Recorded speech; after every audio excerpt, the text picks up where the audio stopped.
नमस्ते दोस्तों। मिथुन राशि के दिसंबर 2024 के राशिफल में आप सबका स्वागत है।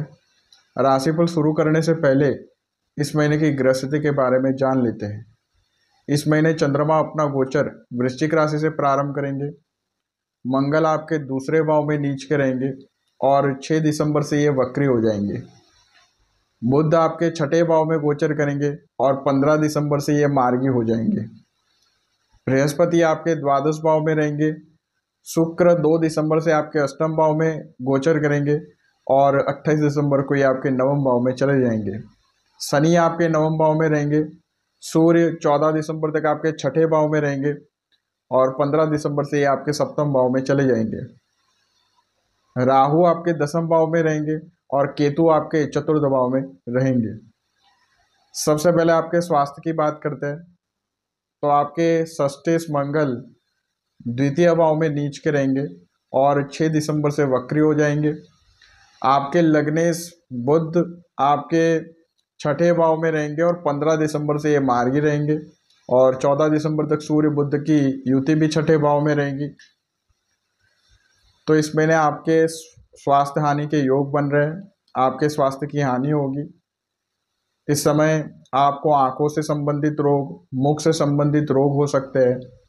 इस समय आपको स्किन डिसीज, इन्फेक्शन, पेट और आंतों से संबंधित रोग भी हो सकते हैं।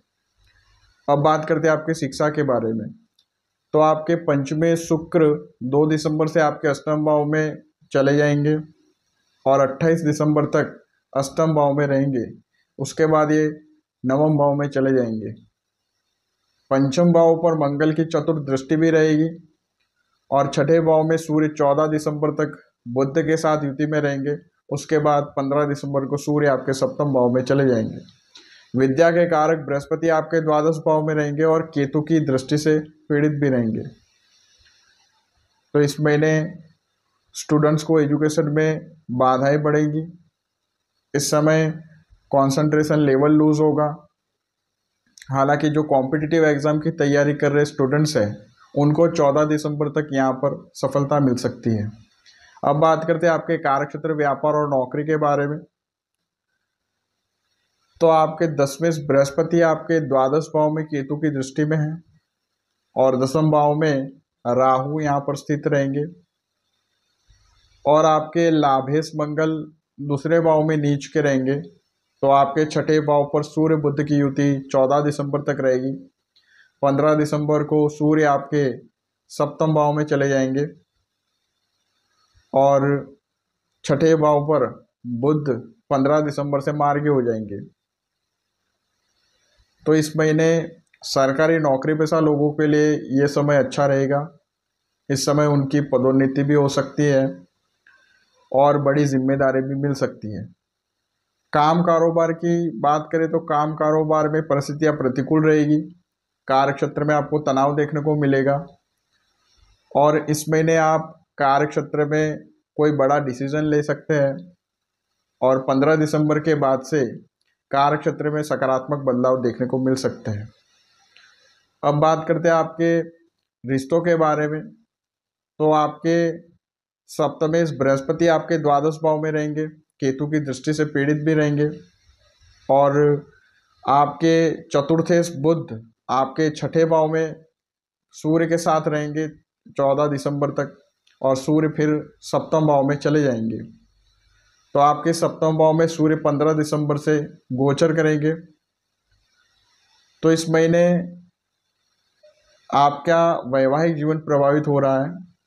इस समय आपके द्वितीय भाव पर मंगल नीच के रहेंगे। तो इस समय आपके तल्ख शब्दों का सामने वाले व्यक्ति पर बुरा प्रभाव पड़ सकता है। इसलिए अपने वाणी को संयमित रखें और अपने क्रोध पर भी आपको नियंत्रण करना होगा। इस समय रिश्ते प्रभावित हो सकते हैं। इस समय पारिवारिक सुखों की हानि होगी। इस समय परिवार में सदस्यों से मनमुटाव भी हो सकता है। इस समय आपका ईगो बढ़ सकता है। जीवन साथी के साथ यहाँ पर मनमुटाव हो सकता है। जीवन साथी का स्वास्थ्य भी बिगड़ सकता है। इस समय माता का स्वास्थ्य भी बिगड़ सकता है और आपके भौतिक सुखों में भी कमी हो सकती है। अब बात करते हैं आपके आर्थिक स्थिति के बारे में। तो इस महीने आपके लाभेश मंगल आपके द्वितीय भाव में नीच के रहेंगे और शुक्र 2 दिसंबर से अष्टम भाव में चले जाएंगे और शुक्र की सप्तम दृष्टि आपके द्वितीय भाव पर रहेगी। यहाँ लाभेश और पंचमेश का समसप्तक दृष्टि संबंध रहेगा, तो एक अच्छा यहाँ पर ये योग बन रहा है। तो इस महीने आपके पास धन आएगा, इस समय आपको आकस्मिक धन लाभ भी होगा, पैसा आता रहेगा, मगर आपके पास पैसा टिकेगा नहीं। इस समय आपके खर्चे बढ़ेंगे, इस समय स्वास्थ्य के पीछे धन का व्यय होगा, इस समय कुटुंब परिवार के पीछे भी धन का व्यय हो सकता है। इस समय पैसों की कमी हो सकती है और आपका आर्थिक पक्ष कमज़ोर हो सकता है। अब बात करते हैं आपके शत्रु और विरोधी की। तो इस महीने आपके षष्ठेश मंगल दूसरे भाव में नीच के रहेंगे और छठे भाव पर 14 दिसंबर तक सूर्य बुध की युति रहेगी। उसके बाद सूर्य आपके सप्तम भाव में चले जाएंगे, तो छठे भाव पर बुध यहाँ पर रहेंगे और बृहस्पति की सप्तम दृष्टि भी आपके छठे भाव पर रहेगी और आपके छठे भाव पर शनि राहु की भी दृष्टि रहेगी। तो इस महीने आप अपने शत्रुओं पर भारी पड़ेंगे और इस समय कानूनी मामले इस समय सुलझ सकते हैं। अब बात करते हैं आपके भाग्य के बारे में। तो आपके भाग्य शनि आपके नवम भाव में स्वराशि के रहेंगे और 28 दिसंबर से ये आपके पंचमे शुक्र के साथ नवम भाव में युति करेंगे, तो एक अच्छा योग है यहाँ पर।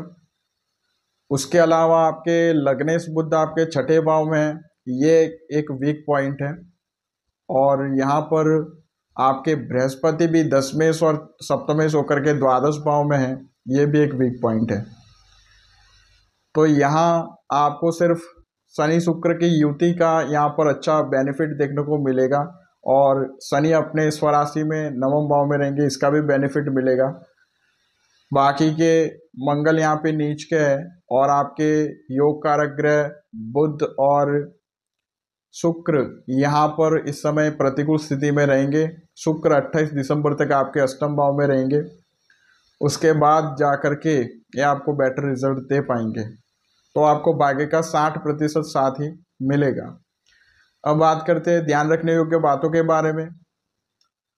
तो इस महीने ग्रहों की प्रतिकूल स्थिति आपके निजी रिश्तों को प्रभावित कर सकती है, तो इस समय आपको अपने शब्दों का उचित चयन करना है। इस समय आपको अपने क्रोध को नियंत्रण करना है, अपनी वाणी पर संयम रखना है।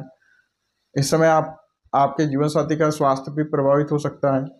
अपने जीवन साथी का ख्याल रखें, अपने जीवन साथी के स्वास्थ्य का ख्याल रखें। इस समय आप अपने खर्चों पर भी नियंत्रण रखें। इस समय फिजूल खर्ची पर आप रोक लगा सकते हैं। इस समय स्टूडेंट्स को भी यहाँ पर पढ़ाई में कठिन परिश्रम करना होगा, तब जाके आपको अच्छा परिणाम प्राप्त हो सकता है। इस समय आपको अपने स्वास्थ्य का भी ध्यान रखना होगा और इस समय आपको धन के लेन देन में भी सतर्क रहना है और काम कारोबार में आपको सतर्कता रखनी है। अब बात करते हैं आपके सावधानी रखने योग्य तारीखों के बारे में। इन तारीखों में किसी नए काम की शुरुआत नहीं करनी है और बड़ा डिसीजन लेने से बचना है। 22, 23 और 24 तारीख यहाँ चंद्रमा आपके चतुर्थ भाव में रहेंगे। 4, 5, 6, 29, 30 और 31 तारीख यहाँ चंद्रमा आपके अष्टम भाव में रहेंगे। 13 और 14 तारीख यहाँ चंद्रमा आपके 12वें भाव में रहेंगे। अब बात करते हैं उपायों की। तो इस महीने आपको सूर्य, मंगल और राहु के मंत्रों का जप करना है। सूर्य का मंत्र है ओम ह्राम ह्रीम ह्रौम सह सूर्याय नमः। मंगल का मंत्र है ओम क्राम क्रीम क्रौम सह भौमाय नमः। राहु का मंत्र है ओम भ्राम भ्रीम ब्रौम सह राहवे नमः। इन मंत्रों का आप जप कर सकते हैं। नित्य हनुमान चालीसा का पाठ करें और शनिवार के दिन भैरव जी की उपासना कर सकते हैं। उम्मीद करता हूँ दोस्तों आपको ये वीडियो पसंद आई होगी। मिलता हूँ आपसे नेक्स्ट वीडियो में। नमस्कार।